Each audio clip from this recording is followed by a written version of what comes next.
Aku pulang kerja dari luar kota tanpa kabar. Ingin memberi kejutan kecil untuk keluarga.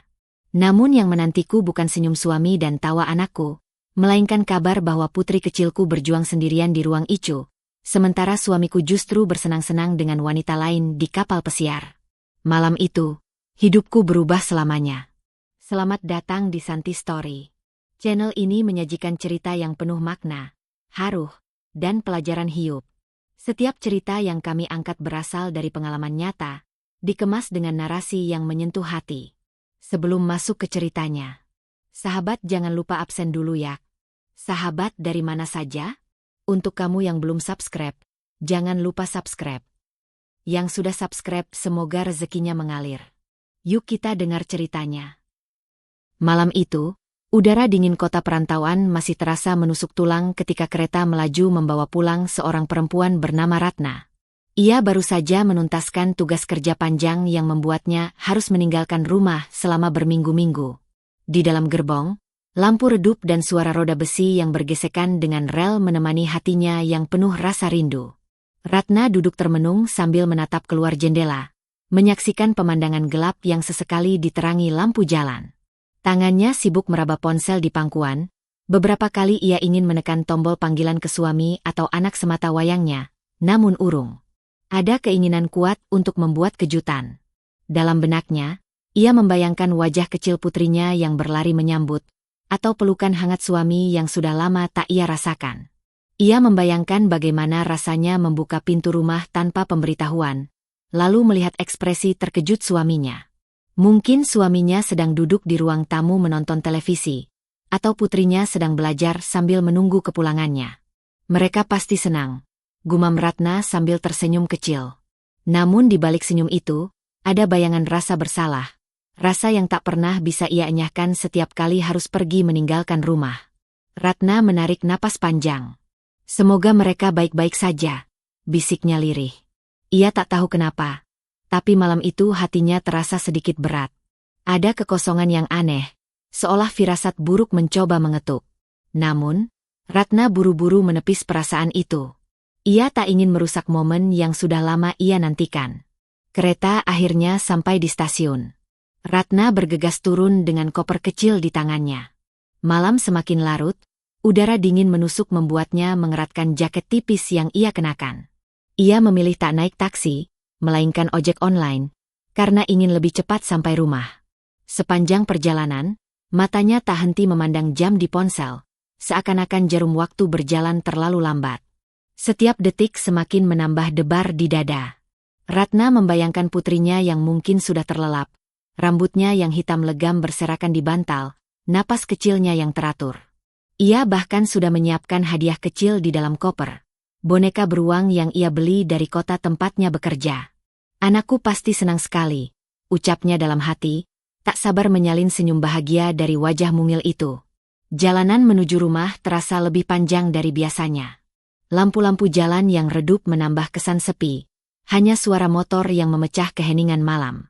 Saat ojek berhenti di depan rumahnya, Ratna menatap pintu gerbang yang tampak tertutup rapat.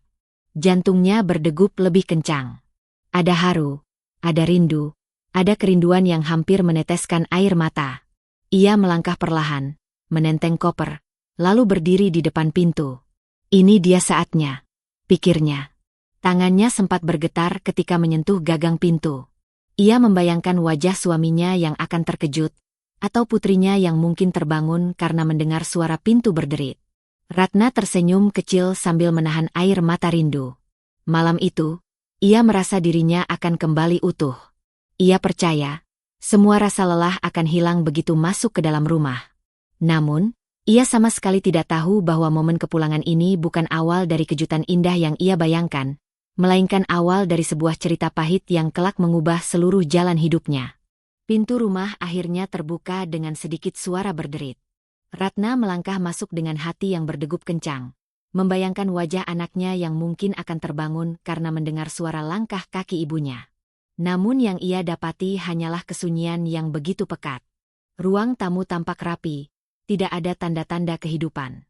Televisi yang biasanya menyala, kini gelap. Sofa masih dalam keadaan tertata rapi, seolah tidak pernah diduduki. Lampu ruang tengah menyala redup, memberi suasana yang dingin. Ratna berdiri di ambang pintu, memandang sekeliling dengan rasa heran. Mungkin mereka sudah tidur. Pikirnya mencoba menenangkan hati. Ia meletakkan koper kecilnya di samping pintu, lalu melangkah perlahan menuju kamar putrinya. Pintu kamar itu ia dorong dengan hati-hati, berharap melihat tubuh kecil buah hatinya meringkuk di bawah selimut. Namun, kamar itu kosong. Selimut tersusun rapi di atas ranjang, boneka kesayangan putrinya masih terletak di pojok bantal. Ratna mengerutkan kening, perasaan aneh semakin merayapi hatinya. Kenapa dia tidak ada di sini? Gumamnya pelan. Matanya menatap jam dinding. Sudah hampir tengah malam. Ia mulai bertanya-tanya, di mana anaknya berada. Dengan langkah tergesa, Ratna menuju kamar utama. Ia berharap setidaknya suaminya ada di sana. Mungkin sedang menemani putri mereka yang sakit atau hanya sekadar menidurkan anak yang rewel. Namun, ketika pintu kamar utama dibuka, lagi-lagi hanya keheningan yang menyambut. Ranjang tampak kosong, sprei tidak kusut, seperti tidak ada seorang pun yang tidur di sana sejak pagi. Degup jantung Ratna semakin keras. Hatinya mulai dihantui rasa was-was yang tidak bisa ia kendalikan. Apa mungkin mereka pergi keluar? Tapi malam-malam begini, pikirnya. Rasanya tak masuk akal. Ia berjalan ke dapur, berharap menemukan tanda-tanda keberadaan mereka. Namun, dapur pun sama sunyinya. Piring-piring bersih tersusun rapi, tidak ada bekas makanan atau minuman. Seolah rumah itu tidak berpenghuni. Ratna duduk di kursi ruang makan, berusaha menenangkan diri. Rasa lelah perjalanan yang sebelumnya tertutupi rindu kini berubah menjadi kegelisahan yang menghantam dada. Ada kekosongan yang tiba-tiba terasa begitu mencekam. Ia mencoba meraih ponselnya, berniat menelpon suami. Nomor itu ia tekan dengan tangan sedikit gemetar. Nada sambung terdengar, lama sekali, tapi tidak ada jawaban. Ia mencoba lagi, kali ini lebih lama, tetap nihil. Ratna menarik napas panjang, dadanya semakin sesak. Ia pun mencoba menghubungi putrinya, meski tahu anaknya masih terlalu kecil untuk menjawab telepon tengah malam. Nomor itu aktif, namun tidak ada yang mengangkat. Hening kembali menyelimuti ruangan. Perasaan aneh semakin menekan batinnya. Air matanya hampir pecah, tapi ia berusaha menahan. Tuhan, di mana mereka?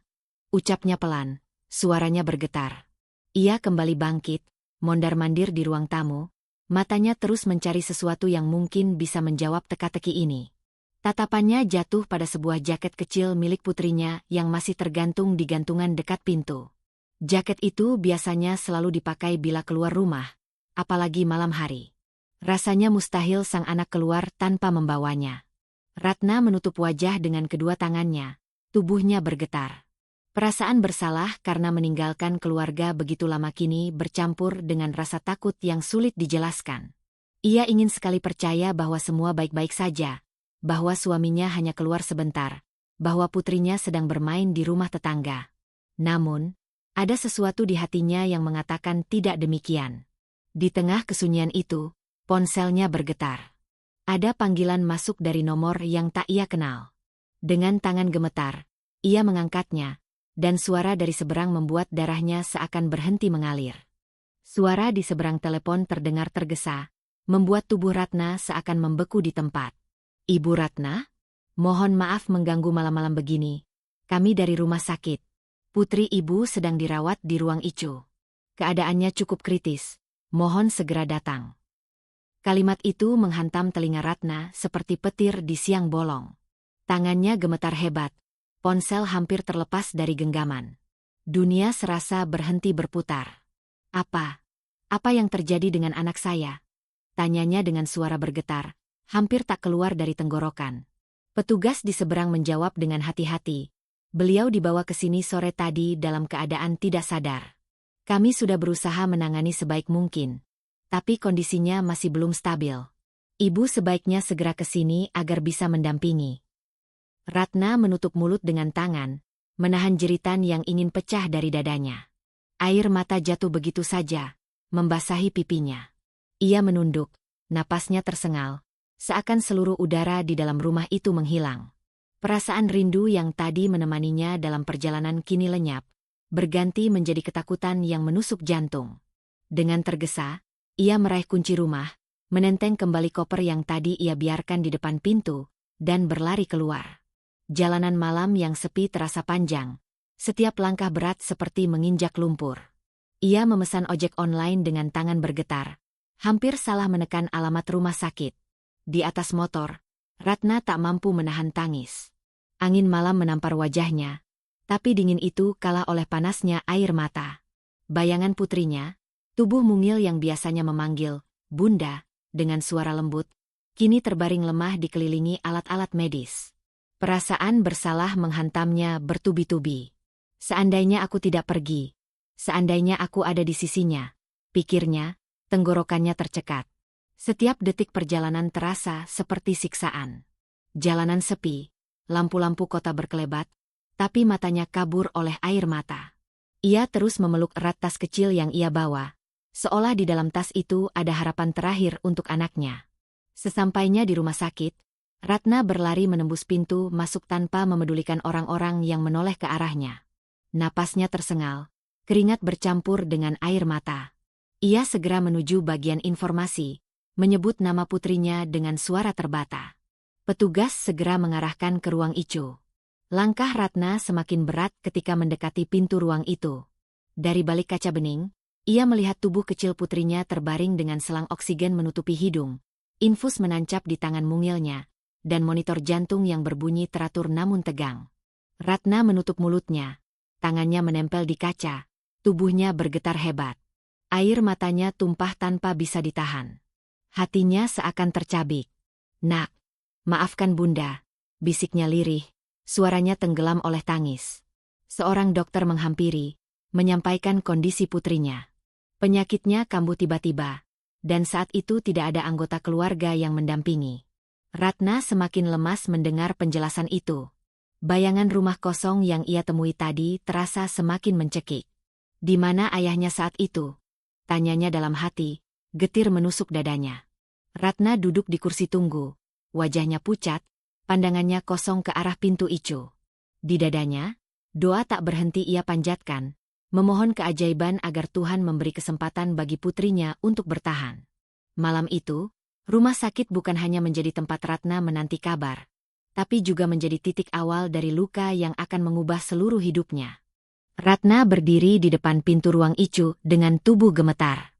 Matanya tak sanggup beralih dari tubuh mungil putrinya yang terbaring lemah di balik kaca bening. Selang oksigen menutupi hidung kecil itu, dadanya naik turun pelan, seolah setiap hembusan napas adalah perjuangan panjang. Suara monitor jantung yang berbunyi monoton justru terdengar seperti palu godam yang menghantam hatinya tanpa henti. Ia melangkah perlahan masuk setelah dokter memberi izin. Begitu mendekat, pandangannya kabur oleh genangan air mata. Tangan mungil itu, yang biasanya menggenggam jemarinya dengan hangat, kini terasa dingin dan rapuh ketika ia sentuh.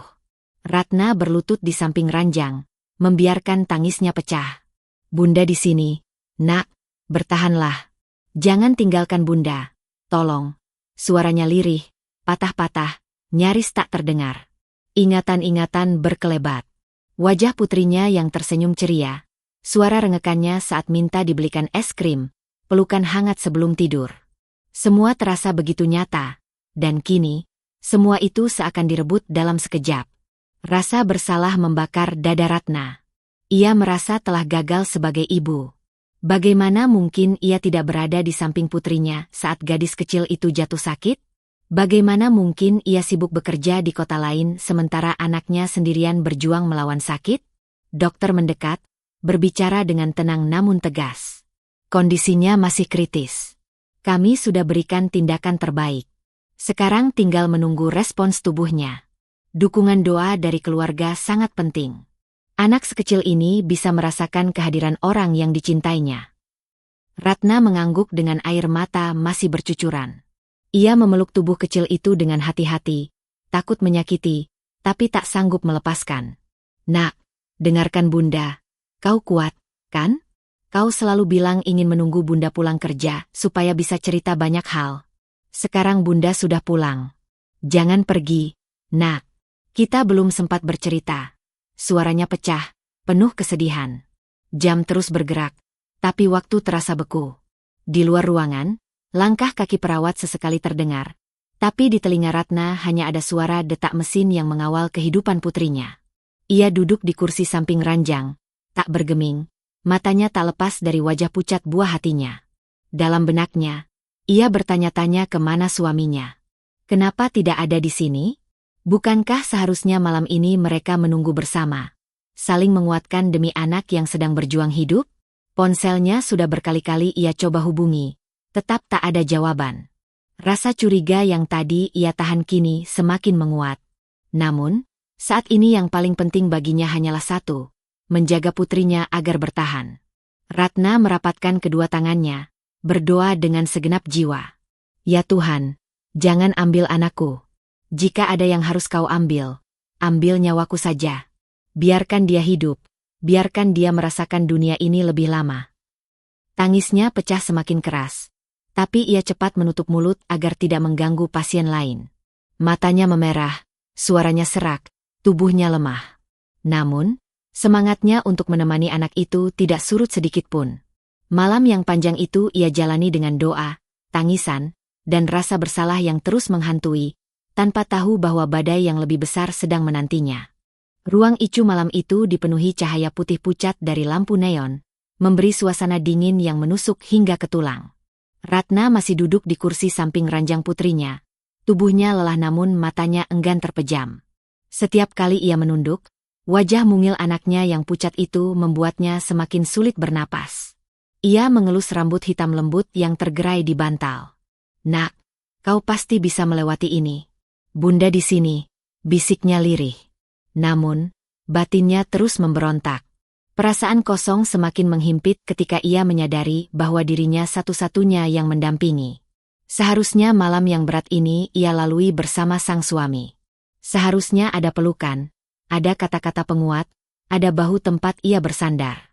Tetapi kursi kosong di sebelahnya hanya menegaskan kenyataan pahit, suaminya tidak ada. Ratna menoleh ke arah pintu icu yang tertutup rapat. Ia membayangkan andai pintu itu terbuka dan suaminya masuk, menanyakan kabar, lalu duduk di sampingnya. Namun yang terjadi hanyalah keheningan. Ponselnya ia genggam erat, panggilan demi panggilan ia lakukan, namun jawaban tak pernah datang. Setiap nada sambung yang terputus terasa seperti belati yang menusuk dadanya. Kegelisahan berubah menjadi amarah yang ia tekan dalam-dalam. Apa yang sedang dia lakukan? Bagaimana bisa dia tidak ada di sini, saat anaknya sedang berjuang hidup dan mati? Gumamnya dalam hati, suaranya tercekat. Bayangan rumah sepi yang ia dapati tadi terhubung dengan ketidakhadiran suami di sini, membuat pikirannya semakin kacau. Ia berdiri, berjalan mondar-mandir di ruang tunggu icu, sementara air mata terus menetes tanpa bisa ia bendung. Beberapa keluarga pasien lain yang juga menunggu hanya memandangnya dengan iba, tetapi Ratna tak peduli. Hatinya sedang porak-poranda. Rasa bersalah menyelinap kembali. Ia menunduk, teringat saat memutuskan berangkat kerja ke luar kota demi kebutuhan rumah tangga. Andai aku tak pergi, mungkin aku bisa lebih cepat tahu kalau dia sakit, pikirnya getir. Namun, cepat ia tepis. Ia tahu, yang seharusnya menemani sejak awal adalah sang ayah. Tidak seharusnya anak sekecil itu menghadapi sakit seorang diri. Ratna kembali masuk ke ruang icu, duduk di samping ranjang, menggenggam tangan putrinya lebih erat. Nak, dengar suara bunda. Ya, jangan menyerah. Kau harus bangun. Kau harus sehat. Kita punya banyak hal yang belum kita lakukan bersama, ucapnya dengan nada penuh harap. Waktu berjalan begitu lambat. Setiap detik terasa panjang. Setiap bunyi mesin medis membuat jantungnya ikut berdegup tak karuan. Dalam kepalanya, ada satu pertanyaan besar yang terus berputar. Di mana suamiku? Malam itu, Ratna tak hanya berjuang menjaga putrinya yang terbaring lemah, tetapi juga melawan kegelisahan yang semakin besar karena ketidakhadiran suami yang seharusnya menjadi penopang. Hatinya remuk, tetapi ia berusaha tetap tegar, meski hanya Tuhan yang tahu betapa rapuh dirinya saat itu. Pagi merayap perlahan. Sinar matahari menembus tirai tipis di koridor rumah sakit. Ratna masih duduk di kursi samping ranjang putrinya. Wajahnya pucat, matanya sembab karena semalaman tak berhenti menangis. Sesekali ia memejamkan mata sebentar, Namun suara mesin monitor membuatnya segera tersadar kembali. Dokter datang memeriksa, memberi kabar bahwa kondisi putrinya sedikit membaik, meski tetap harus dalam pengawasan ketat. Ratna menunduk lega. Air matanya jatuh bukan hanya karena sedih, melainkan juga syukur. Namun rasa lega itu hanya bertahan sejenak, karena pikirannya kembali dihantui satu hal yang belum terjawab, keberadaan suaminya. Sejak malam hingga pagi, ia sudah lebih dari 10 kali mencoba menghubungi. Semua panggilan hanya berakhir dengan nada sambung panjang lalu terputus. Pesan singkat yang ia kirim tidak pernah mendapat balasan. Setiap kali menatap layar ponsel, hatinya seperti diperas. Dengan tangan gemetar, ia mencoba menelpon sekali lagi. Kali ini ponsel diangkat, tapi hanya terdengar suara operator. Nomor yang Anda tuju sedang tidak dapat menerima panggilan. Ratna menarik napas panjang, dadanya terasa sesak. Ia merasakan sesuatu yang lebih dari sekadar ketidakhadiran. Ada misteri yang seolah sengaja disembunyikan.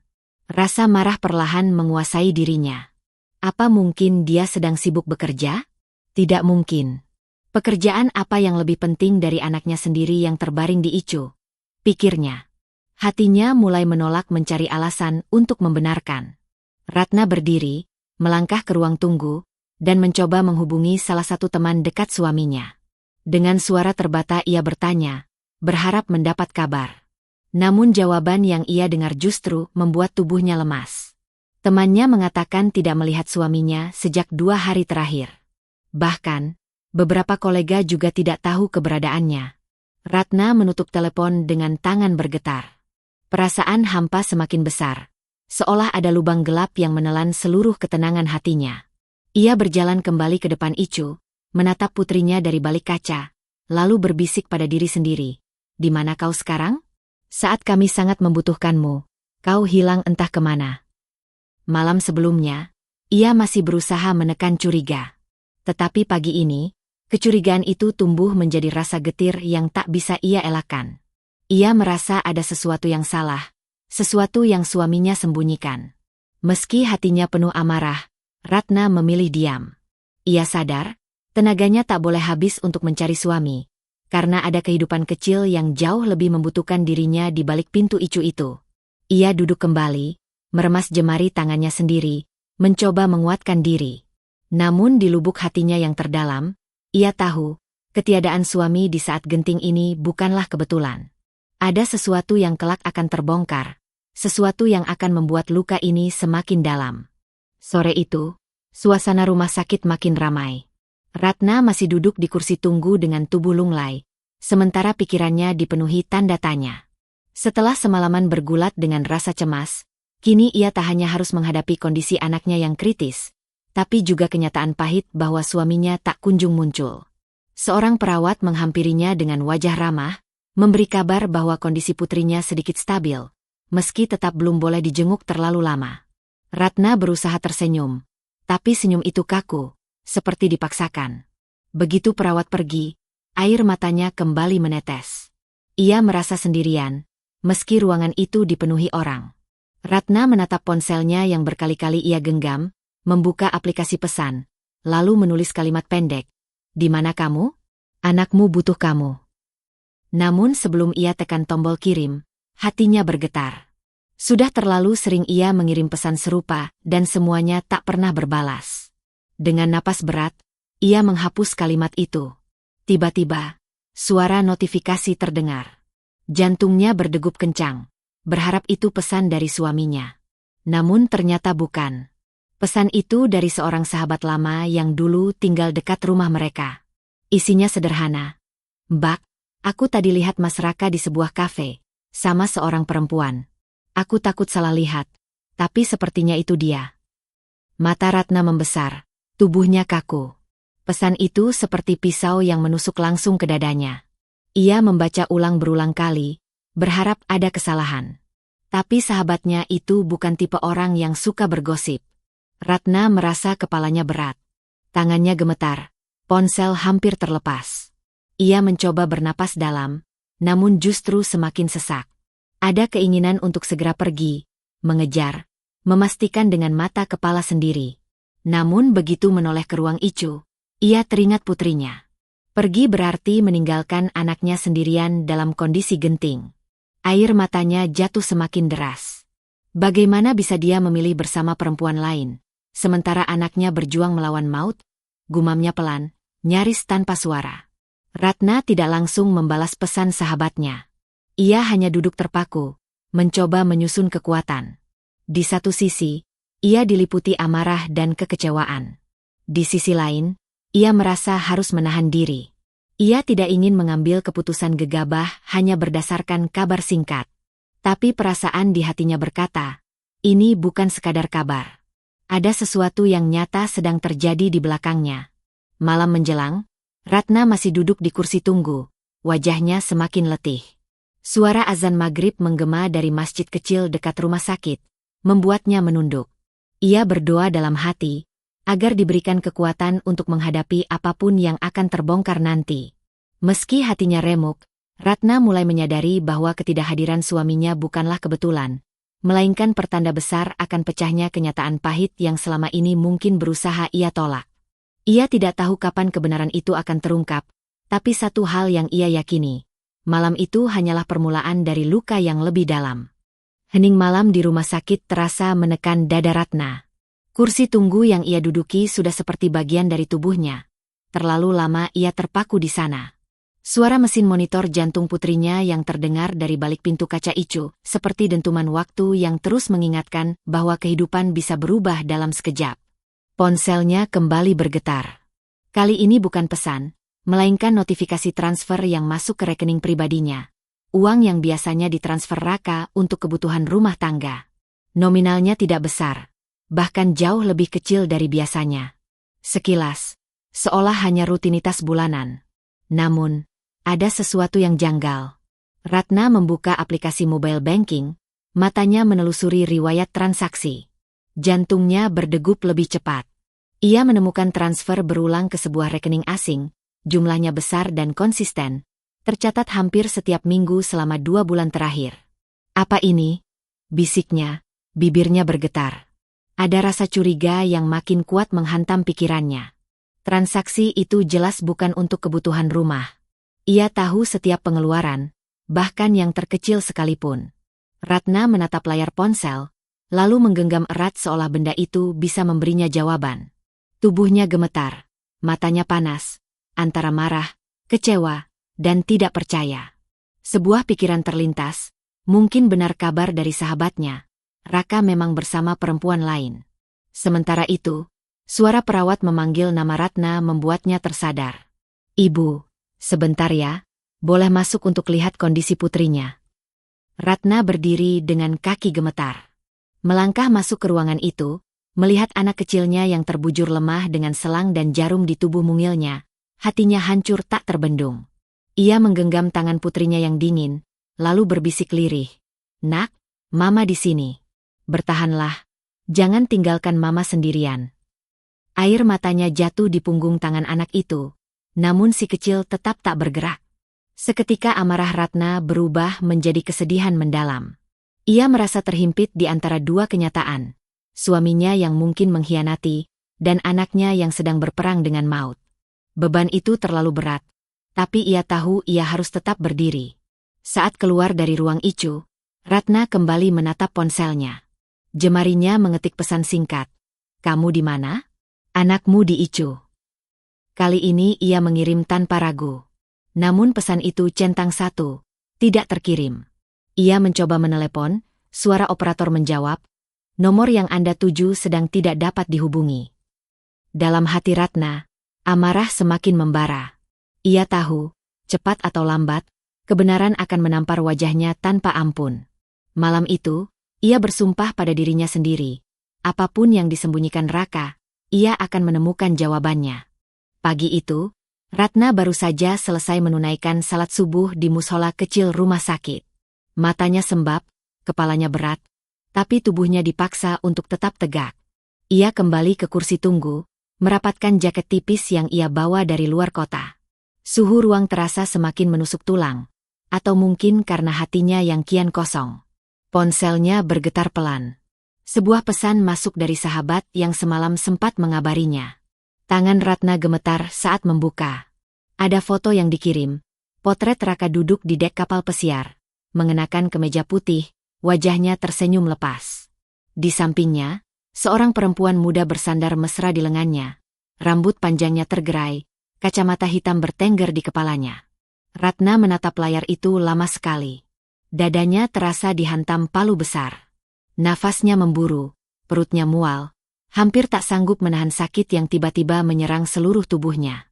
Ia mengusap wajah dengan kedua telapak tangan, berusaha menolak kenyataan, namun gambar itu terlalu jelas untuk diingkari.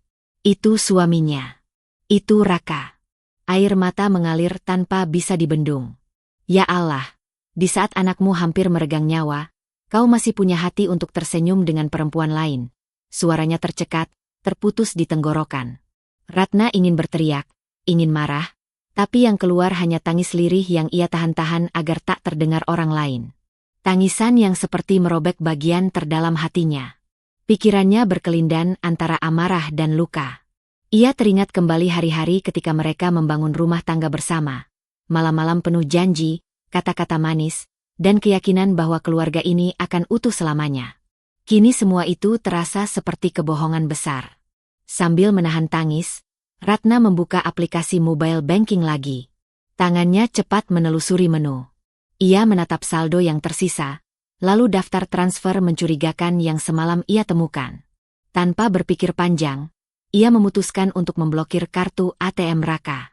Jarum jam di layar ponsel menunjukkan pukul 7.12 ketika ia menekan tombol terakhir. Tak sampai 1 jam kemudian, dering ponselnya tak berhenti. Panggilan masuk dari nomor Raka bertubi-tubi. 10, 20, hingga 30 kali. Layar menampilkan angka yang terus bertambah. 57 panggilan tak terjawab. Ratna hanya menatapnya tanpa berniat mengangkat. Ada kepuasan getir yang muncul, seolah ia baru saja mengambil kendali atas sesuatu yang selama ini direbut darinya. Namun di balik kepuasan itu, dadanya tetap sesak. Ia menyadari betapa pahitnya kenyataan bahwa laki-laki yang seharusnya berdiri di sisinya kini sibuk mempertahankan kenyamanan bersama perempuan lain, sementara anak mereka sendiri terbaring di icu. Ratna menutup ponsel dengan tangan bergetar, lalu memeluk tas kecilnya erat-erat. Ia membiarkan air matanya kembali jatuh, tapi kali ini bercampur dengan tekad yang mulai terbentuk. Apapun yang akan terjadi setelah ini, ia tahu satu hal pasti. Ia tidak akan lagi menjadi perempuan yang buta oleh cinta. Ratna duduk menunduk di kursi tunggu yang dingin, masih dengan mata sembab setelah tangis panjang semalam. Ponselnya berkedip lagi, layar menampilkan nama Raka yang terus-menerus mencoba menghubunginya. Jumlah panggilan tak terjawab sudah menyentuh angka yang tak wajar, lebih dari 80. Ratna menatap layar itu lama, hatinya bergolak. Ada bagian dari dirinya yang ingin mendengar suara Raka, menuntut penjelasan, meluapkan semua amarah yang menyesakkan. Namun ada juga sisi lain yang menolak, sisi yang terlalu lelah untuk kembali dikecewakan. Ia akhirnya menggeser tombol hijau, menjawab panggilan yang ke-81 itu. Suara Raka langsung terdengar, tergesa-gesa, penuh kepanikan. Ratna, kamu kenapa blokir kartu ATM aku? Kamu tahu nggak aku lagi di mana sekarang? Aku butuh akses itu. Jangan main-main sama hal kayak gini. Nada bicaranya menusuk telinga Ratna. Alih-alih menanyakan keadaan anak mereka, kalimat pertama yang keluar justru soal uang dan kenyamanannya sendiri. Ratna menarik napas panjang, suaranya bergetar namun tegas. Raka, kamu tahu anakmu di mana sekarang? Hening sejenak di seberang. Lalu Raka menjawab dengan nada pelan, seolah enggan. Ya, di rumah, kan? Sama kamu. Ratna menutup mata, hatinya perih mendengar kebodohan itu. Anakmu ada di icu, Raka. Sudah 2 hari dia berjuang untuk hidupnya. Dan kamu? Kamu bahkan tidak ada di sini. Kamu tidak tahu apa-apa. Raka terdiam beberapa detik, lalu suaranya meninggi. Kenapa kamu nggak kasih kabar dulu? Kenapa harus tiba-tiba pulang? Aku juga lagi banyak urusan penting. Ratna, jangan buat semuanya makin rumit. Ratna menggenggam ponselnya erat-erat. Suara Raka yang membela diri justru menyalakan api amarah yang selama ini ia tahan. Urusan penting apa, Raka? Kapal pesiar? Perempuan itu? ucap Ratna, dengan nada tajam yang membuat Raka terperangah di seberang. Suasana hening. Hanya terdengar helaan napas berat dari Raka. Ia tidak langsung membantah, seakan sedang mencari alasan untuk menutupi kebusukan yang sudah telanjur terbongkar. Ratna, aku bisa jelasin semuanya. Jangan asal nuduh. Perempuan itu cuma rekan kerja. Aku ada proyek. Ratna memotong dengan suara pecah karena tangis yang tertahan. Jangan hina aku dengan kebohonganmu, Raka. Aku lihat fotonya. Aku lihat bagaimana kamu menggandengnya. Bagaimana kamu tersenyum di saat anakmu sekarat. Itu bukan rekan kerja. Itu pengkhianatan. Raka terdiam lagi, hanya terdengar napasnya yang semakin berat. Ratna merasakan detik itu juga bagaimana sesuatu dalam dirinya runtuh. Semua harapan yang dulu ia genggam tentang rumah tangga mereka kini berubah menjadi serpihan tajam yang melukai. Tanpa menunggu jawaban, Ratna menutup telepon. Tangannya gemetar, tapi hatinya lebih tegas daripada sebelumnya. Ia tahu, sejak detik itu, jalan hidupnya tidak akan pernah sama lagi. Ratna duduk menunduk di kursi tunggu yang dingin, masih dengan mata sembab setelah tangis panjang semalam. Ponselnya berkedip lagi. Layar menampilkan nama Raka yang terus-menerus mencoba menghubunginya. Jumlah panggilan tak terjawab sudah menyentuh angka yang tak wajar, lebih dari 80. Ratna menatap layar itu lama, hatinya bergolak. Ada bagian dari dirinya yang ingin mendengar suara Raka, menuntut penjelasan, meluapkan semua amarah yang menyesakan. Namun ada juga sisi lain yang menolak, sisi yang terlalu lelah untuk kembali dikecewakan. Ia akhirnya menggeser tombol hijau, menjawab panggilan yang ke-81 itu. Suara Raka langsung terdengar, tergesa-gesa, penuh kepanikan. Ratna, kamu kenapa blokir kartu ATM aku? Kamu tahu nggak aku lagi di mana sekarang? Aku butuh akses itu. Jangan main-main sama hal kayak gini. Nada bicaranya menusuk telinga Ratna. Alih-alih menanyakan keadaan anak mereka, kalimat pertama yang keluar justru soal uang dan kenyamanannya sendiri. Ratna menarik napas panjang. Suaranya bergetar namun tegas. Raka, kamu tahu anakmu di mana sekarang? Hening sejenak di seberang. Lalu Raka menjawab dengan nada pelan, seolah enggan. Ya, di rumah, kan? Sama kamu. Ratna menutup mata. Hatinya perih mendengar kebodohan itu. Anakmu ada di Icu, Raka. Sudah 2 hari dia berjuang untuk hidupnya. Dan kamu? Kamu bahkan tidak ada di sini. Kamu tidak tahu apa-apa. Raka terdiam beberapa detik, lalu suaranya meninggi. Kenapa kamu nggak kasih kabar dulu? Kenapa harus tiba-tiba pulang? Aku juga lagi banyak urusan penting. Ratna, jangan buat semuanya makin rumit. Ratna menggenggam ponselnya erat-erat. Suara Raka yang membela diri justru menyalakan api amarah yang selama ini ia tahan. Urusan penting apa? Raka? Kapal pesiar? Perempuan itu, ucap Ratna, dengan nada tajam yang membuat Raka terperangah di seberang. Suasana hening. Hanya terdengar helaan napas berat dari Raka. Ia tidak langsung membantah, seakan sedang mencari alasan untuk menutupi kebusukan yang sudah telanjur terbongkar. Ratna, aku bisa jelasin semuanya. Jangan asal nuduh. Perempuan itu cuma rekan kerja. Aku ada proyek. Ratna memotong dengan suara pecah karena tangis yang tertahan. Jangan hina aku dengan kebohonganmu, Raka. Aku lihat fotonya. Aku lihat bagaimana kamu menggandengnya. Bagaimana kamu tersenyum di saat anakmu sekarat. Itu bukan rekan kerja. Itu pengkhianatan. Raka terdiam lagi, hanya terdengar napasnya yang semakin berat. Ratna merasakan detik itu juga bagaimana sesuatu dalam dirinya runtuh. Semua harapan yang dulu ia genggam tentang rumah tangga mereka kini berubah menjadi serpihan tajam yang melukai. Tanpa menunggu jawaban, Ratna menutup telepon.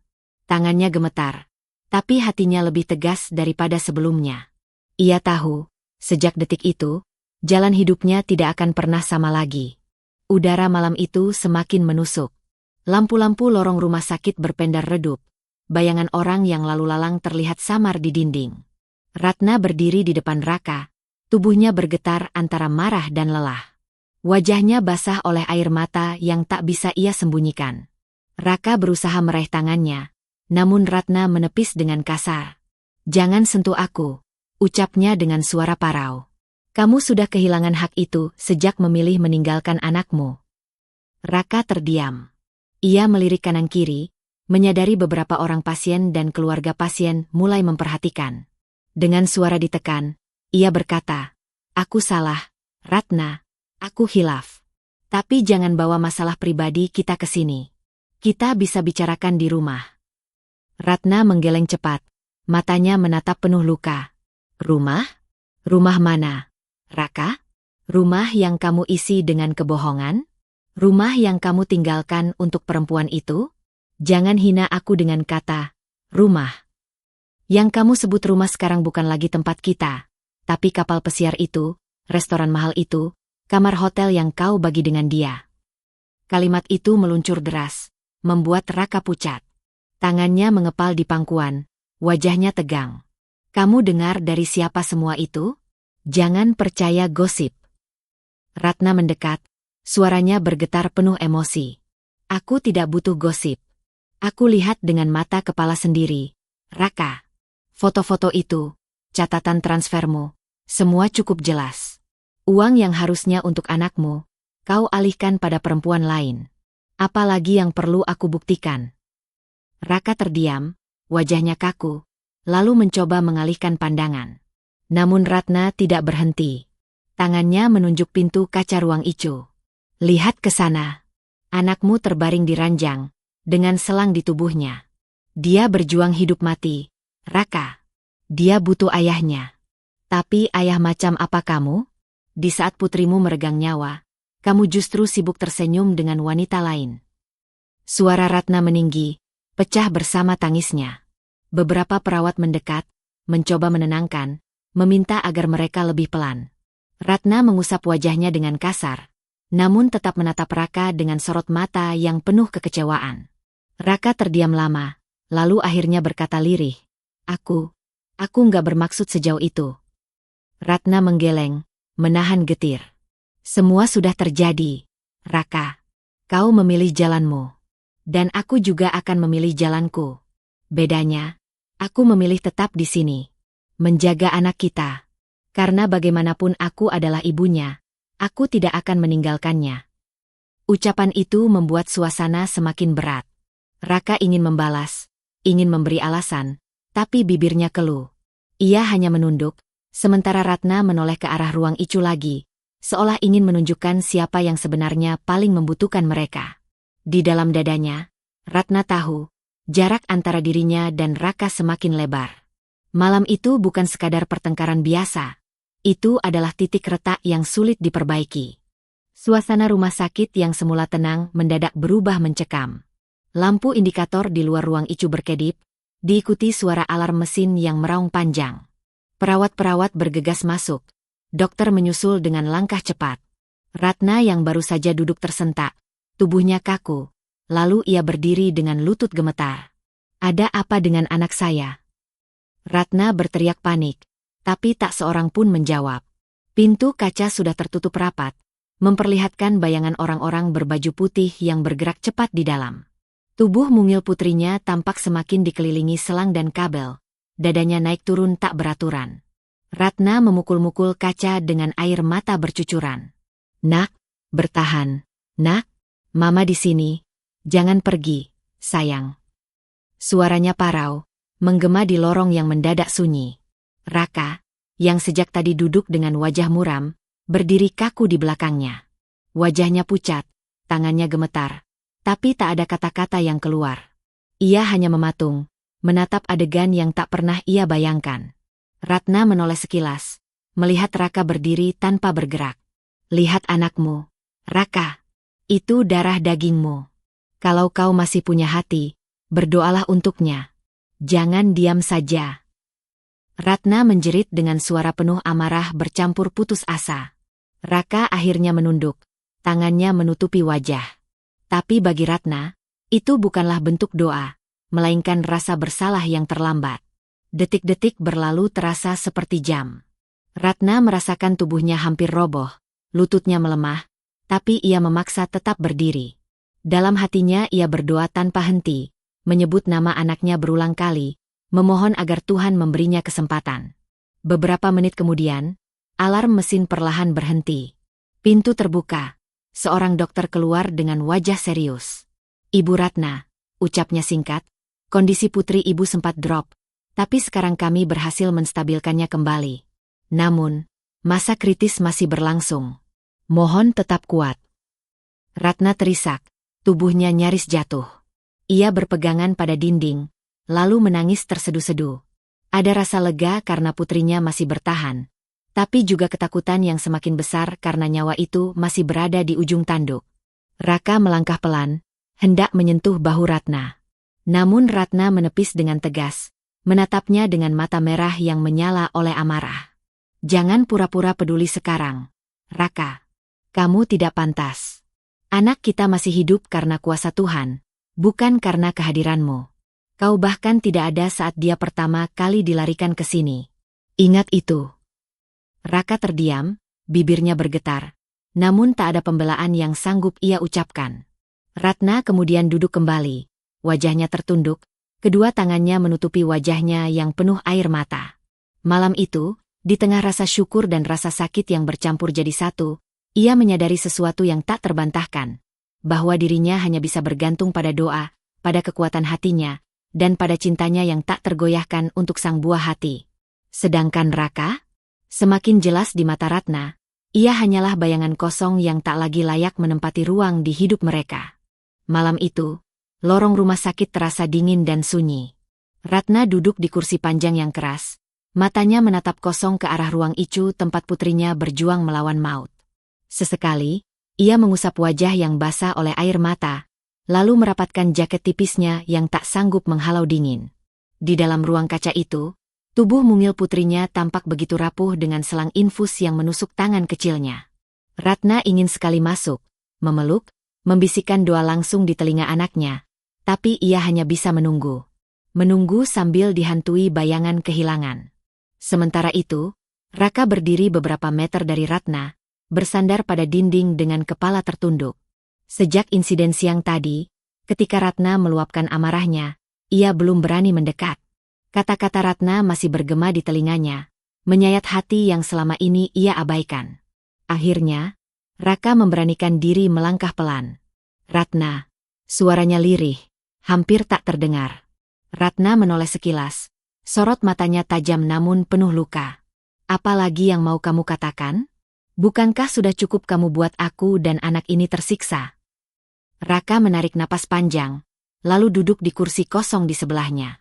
Tangannya gemetar ketika ia berusaha menyentuh Ratna, namun segera ditepis. "Jangan sentuh aku," tegas Ratna dengan suara bergetar. "Aku tahu aku salah, terlalu banyak salah," ucap Raka dengan nada penuh penyesalan. "Aku menyesal, Ratna. Aku tidak bisa mengubah yang sudah terjadi, tapi aku ingin ada di sini, menemani kalian." Ratna menunduk, air mata jatuh membasahi tangannya. Hatinya berperang antara keinginan untuk mengusir lelaki itu selamanya atau memberi ruang meski sedikit. Namun luka yang ditorehkan Raka begitu dalam. Menyesal. Ratna akhirnya menatapnya lagi. "Penyesalanmu tak akan menghapus luka ini, Raka. Tidak akan membuat anak kita sembuh lebih cepat. Tidak akan mengembalikan ketenangan yang kamu hancurkan. Kalau kamu benar-benar menyesal, buktikan. Jangan hanya bicara."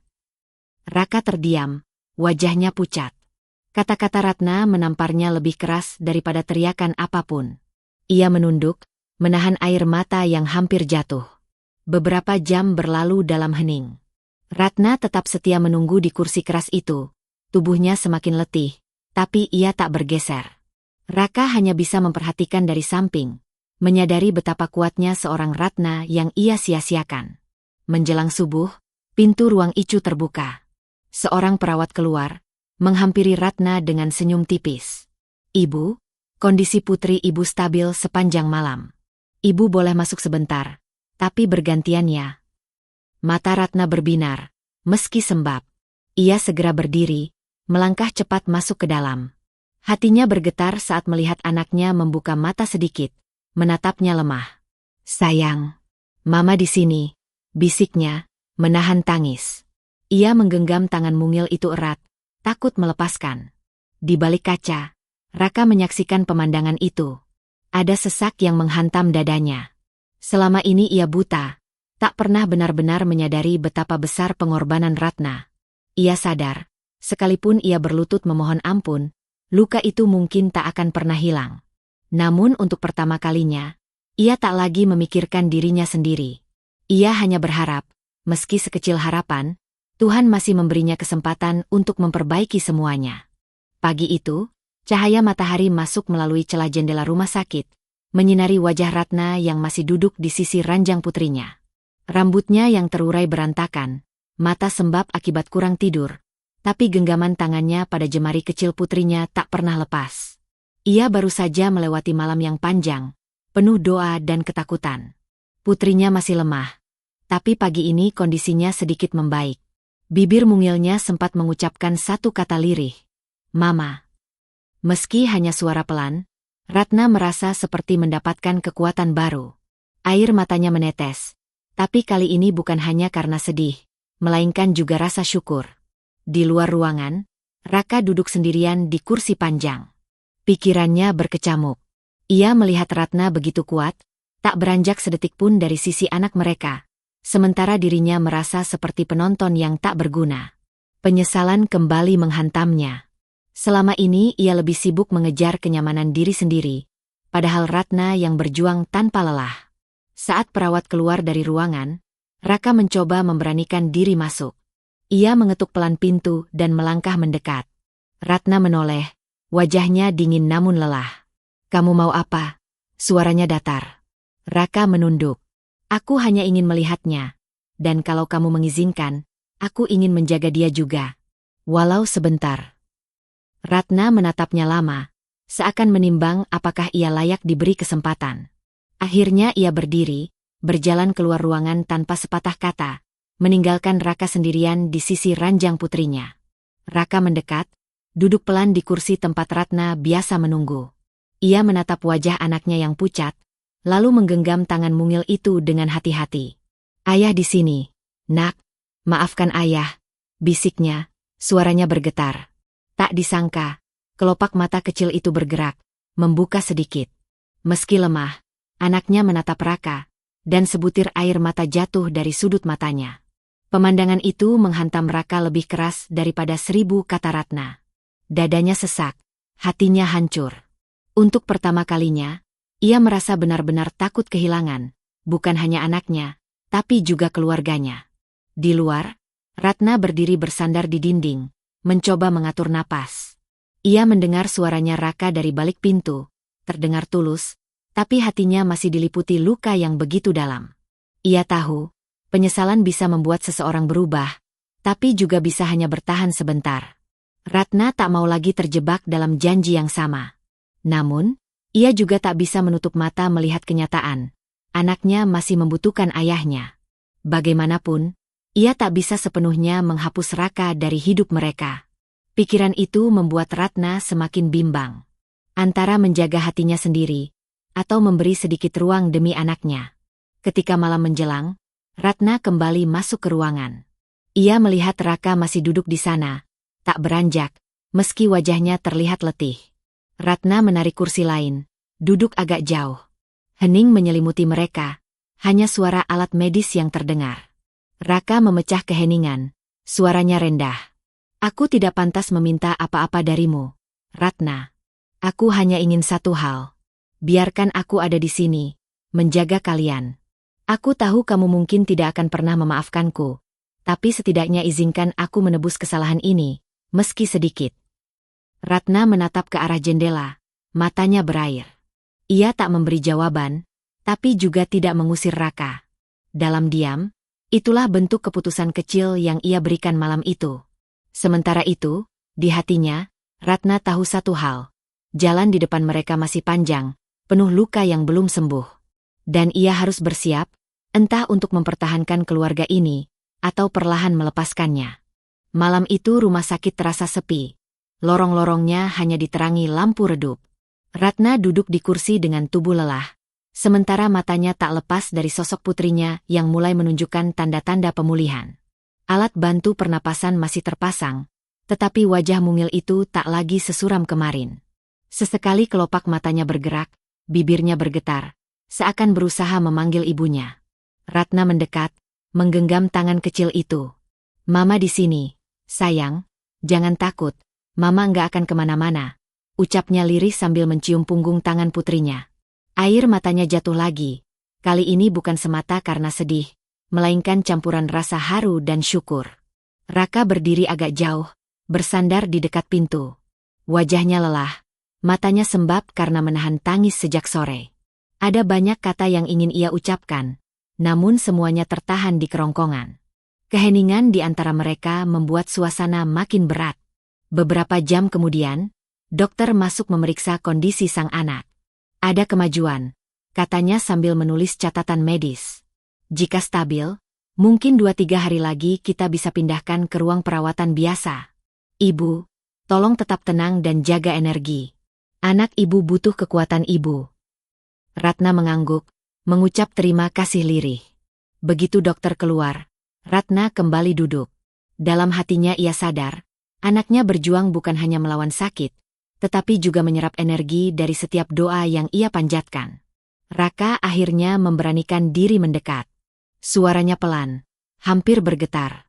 "Ratna, aku tahu aku sudah banyak salah. Tapi demi dia," Raka menatap anak mereka, "aku mohon beri aku kesempatan untuk membuktikan. Aku tidak mau kehilangan kalian." Ratna menoleh perlahan. Sorot matanya tajam namun penuh luka. "Kau baru bicara begitu setelah semuanya hancur. Di mana kau saat anakmu terbaring sendiri di sini? Di mana kau ketika aku hampir gila menunggu kabar di lorong ini?" Suaranya pecah, tapi jelas. "Penyesalanmu tidak menghapus apapun, Raka." "Tidak." Raka menunduk, menahan napas berat. Tangannya mengepal, bukan karena marah pada Ratna, tetapi marah pada dirinya sendiri.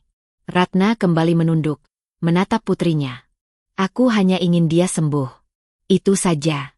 Setelah itu, aku akan memikirkan hidupku sendiri. Jangan paksa aku memaafkanmu sekarang, karena hatiku terlalu penuh luka." Suasana hening kembali, hanya suara monitor medis yang berbunyi teratur. Namun di dalam hati Ratna, sebuah keputusan mulai tumbuh. Ia tidak lagi bisa membiarkan hidupnya dikendalikan oleh janji kosong. Ia ingin menata kembali langkah, meski harus berjalan sendiri. Menjelang subuh, putrinya kembali membuka mata, kali ini lebih lama. Pandangan kecil itu beralih dari Ratna ke Raka. Senyum samar muncul di bibir mungilnya, meski lemah. Ratna terisak, menunduk mencium keningnya, sementara Raka tak kuasa menahan tangis di sudut mata. Momen itu mengingatkan Ratna pada satu hal. Sebesar apapun luka yang ia pikul, ada sosok kecil yang tetap membutuhkan ayah dan ibunya. Tapi apakah kebersamaan itu masih mungkin dipertahankan? Atau justru harus diakhiri demi kebaikan? Pertanyaan itu menggantung di benaknya, menunggu jawaban yang akan menentukan arah hidupnya selanjutnya. Pagi itu, matahari menembus tirai rumah sakit, menebarkan cahaya hangat ke dalam ruangan. Putri kecil Ratna akhirnya dipindahkan ke ruang perawatan biasa setelah melewati masa kritis. Wajah mungilnya tampak lebih tenang, meski tubuhnya masih lemah. Ratna duduk di sisinya, mengusap rambutnya dengan penuh kasih sayang. Untuk pertama kalinya setelah berhari-hari, napas Ratna sedikit lega. Namun, ketenangan itu tak sepenuhnya memadamkan badai di dalam hatinya. Selama putrinya berjuang di ruang ICU, Ratna telah melihat jelas siapa yang benar-benar berjuang di sisinya, dan siapa yang memilih lari dari tanggung jawab. Kenangan tentang panggilan-panggilan tak terjawab di ponselnya, foto-foto di kapal pesiar, dan pesan yang membongkar perselingkuhan Raka kembali menghantam pikirannya. Luka itu terlalu dalam untuk ditutup hanya dengan penyesalan. Raka berdiri di sisi lain ranjang, wajahnya pucat dan penuh penyesalan. Ia mencoba berbicara, namun suara itu terdengar asing di telinga Ratna. "Terima kasih sudah izinkan aku di sini. Aku tahu aku salah. Tapi aku benar-benar ingin memperbaiki segalanya. Demi dia, demi kita."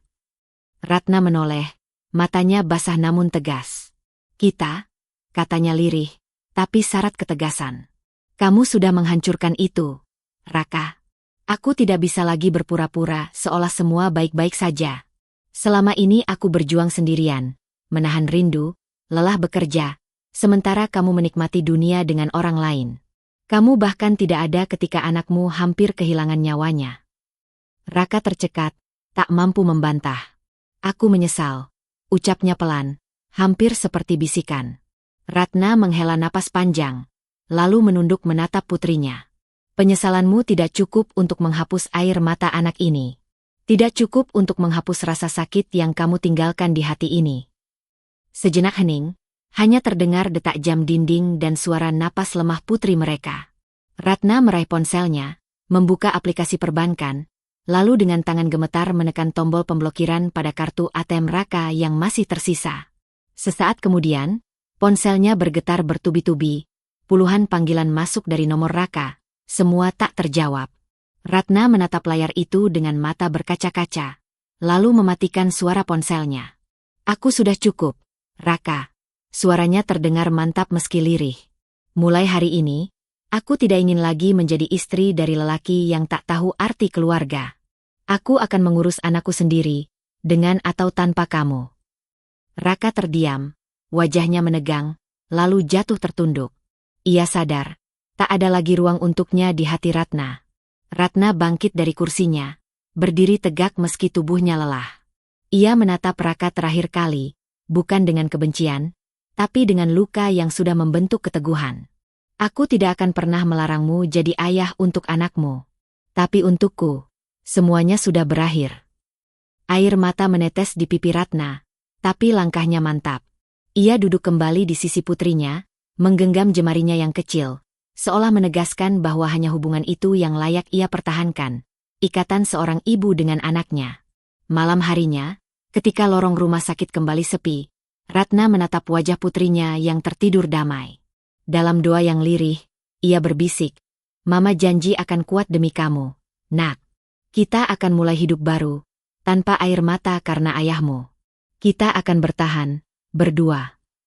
Di luar pintu, Raka berdiri sendirian, menahan tangisnya. Panggilan-panggilannya tak terjawab, suaranya tak terdengar, dan cintanya terlambat untuk diperjuangkan. Malam itu menjadi saksi, sebuah keluarga kecil tak lagi utuh, tapi seorang ibu menemukan kekuatannya, berdiri tegak dari reruntuhan, memilih jalan yang pahit namun penuh harga diri. Beberapa minggu setelah putrinya dipulangkan dari rumah sakit, Ratna mulai membangun rutinitas baru. Ia memutuskan pindah ke rumah kontrakan kecil tak jauh dari sekolah putrinya. Meski sederhana, rumah itu penuh kehangatan. Ratna mulai berjualan makanan rumahan secara daring, sementara putrinya perlahan pulih dan kembali ceria. Suatu sore, ketika Ratna sedang menyiapkan pesanan, bel rumah berdering. Ia membuka pintu dan mendapati Raka berdiri di depan, wajahnya tirus dan kusut. Ratna kaget, tapi mencoba tetap tenang. "Aku datang bukan untuk memohon kembali," ucap Raka cepat, seakan tahu Ratna akan menutup pintu. "Aku hanya ingin kamu tahu sesuatu. Wanita itu meninggalkanku. Uangku habis. Kartu atmu yang dulu kau blokir jadi titik balikku. Aku kehilangan segalanya." Ratna menatapnya datar. "Itu konsekuensi dari pilihanmu. Bukan urusanku lagi."